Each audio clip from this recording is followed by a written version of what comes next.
Let's spark that candle, children. I have miles to go before I sleep. Death needs to be dealt and bodies best be buried fast before we have to figure in the rigor. You know what I like best on these long nights? Where the work doesn't stop until your eyes drop? Stories. Stories kill time better than death. Well, almost better than death. This story comes to mind about a society I once knew.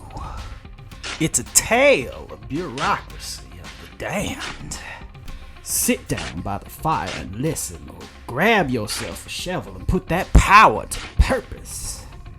The name of this tale is The Veiled Minister, voiced by Monsieur Shelby. Story by Mr. Caleb Sawyer.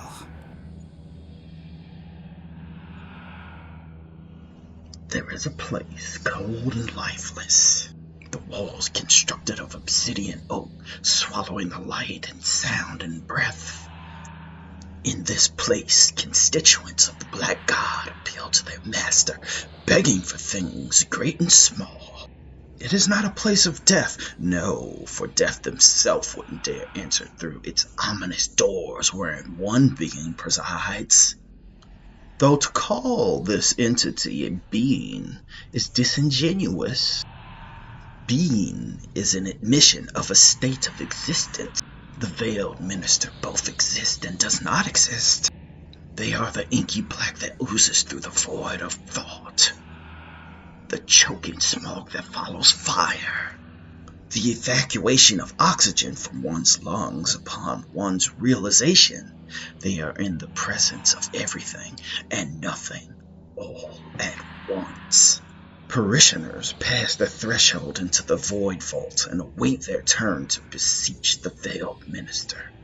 The queue is motionless, save the few who cannot endure the crippling black that gnaws at their souls, yet maintain their will to escape. The veiled minister does not begrudge those who retreat from their visage. They relish in the fear that they instill. They lap it up off the cracked floorboards, a fiendish hound starved for nourishment. How can one describe the veiled minister? It's not as if they are indescribable, but the fact remains that despite what you may see when you are in their presence, your mental record of their null, myriad countenance will be hard to draw from. The veiled minister is not a man or a woman. Not really any creature known to man or God. Rather than any of these things, they are simply and exactly a monument of torment. The minister's desk. The demon dais sits like a dam before the minister.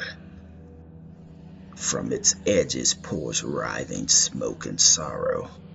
The throne the minister sits upon is titanic and twisted. An amalgamation of feathers and claws lunging forth from its frame of corpse and bone. The minister slouches from his chair of chaos. There, back a weaving snake, wriggling and shuddering as the minister speaks. Their arms, 6 in count, tick and wander across the dais. Long, sickly bones draped in fallow skin, fingers like spider legs crawling in search of something, perhaps food? Of all these terrible things, the first thing that any mortal will notice when looking upon the veiled minister is the null myriad countenance. Protruding from the face of the minister rests the stack of masks, lashed wickedly to their head. Try to count them if you wish, but no matter how hard you try, there is no attainable sum. These masks, these facades, drip with hatred, sorrow, malice, envy, lust, and deceit. Each visitor is addressed by one face. Upon speaking to the veiled minister, they raise a bony hand and peel back one countenance to reveal another. The previous mask discarded, Sometimes they turn to smoke, other times they melt into wax onto the floor. Still, other times the minister's hands consume the mask, blood and brittle drip into the floor. "Veiled minister?" a trembling voice asks. The minister's wandering face snaps to them, close enough to taste their breath. The subject recoils. "Yes, my child." The minister's voice seeps like poison, filling the room like a demon's whisper.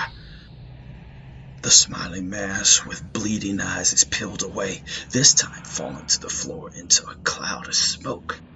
Now a curious face with snarling teeth peers on.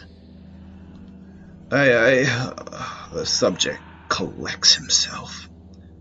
"I have come before you, Your Eminence," the minister coos at the compliment, "to ask you to spare my son." Join us for part 2 of The Veiled Minister. See you around, children.